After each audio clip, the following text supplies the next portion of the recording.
I'm sorry to drag you halfway across the realm, but when Maxima mentioned Alphino, I thought you'd want to hear the news in person.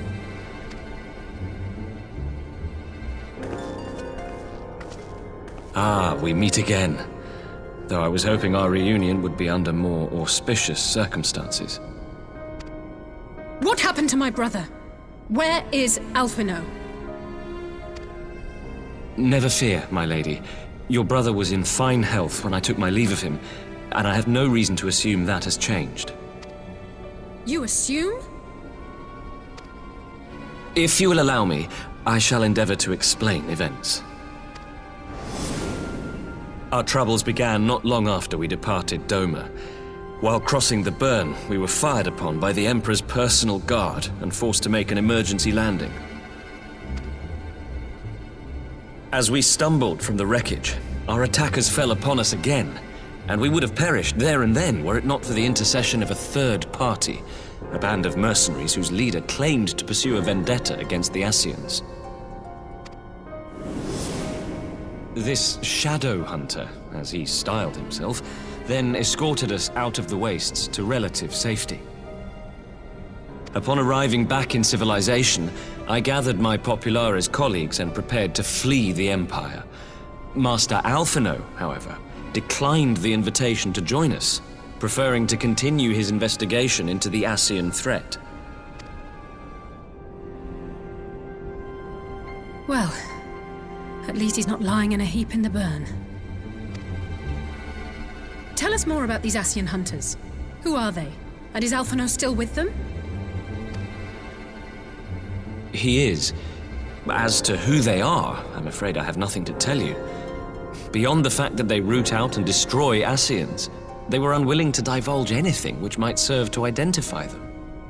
They would not even reveal their next destination. But Master Alphino asked to accompany them all the same. Since parting company with your brother, we've been engaged in a game of cat and mouse with the Emperor's guard.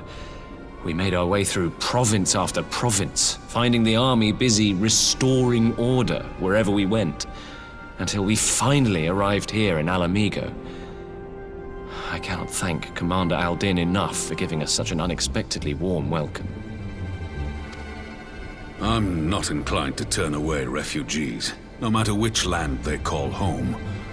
And if they can tell me how things lie in Garlemald, all the better. On that subject, there is much I would tell you.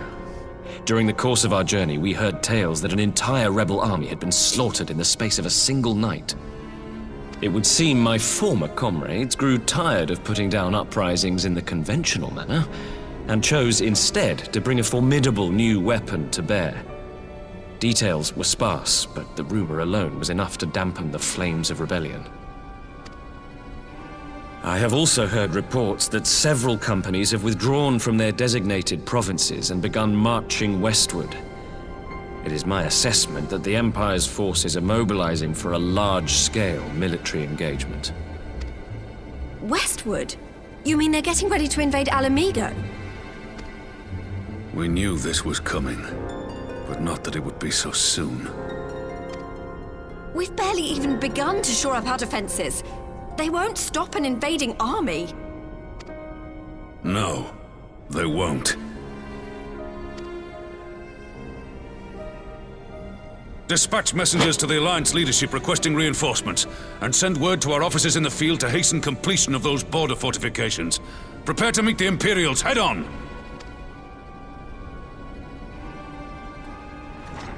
No matter how quickly we act, we still want for time.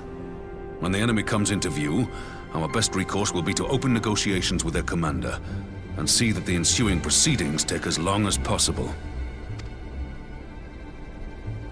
Would you and Alize head to Doma and let Lord Hier know about this? I'm sure he'll want to hear about Alphino too.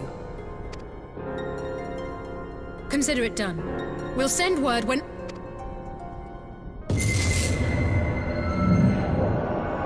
Untold sorrow must be changed.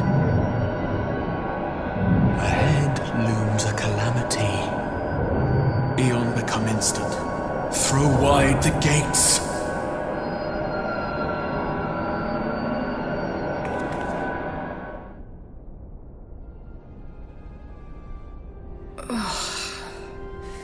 You heard it too. Well, at least we're both still standing. Oh, thank the gods. I thought we'd lost you for a moment there. Why does this keep happening? I wish I knew. Nothing we've tried has brought us any closer to an answer. We'll keep working on it. But first, we need to go and see Lord Hien.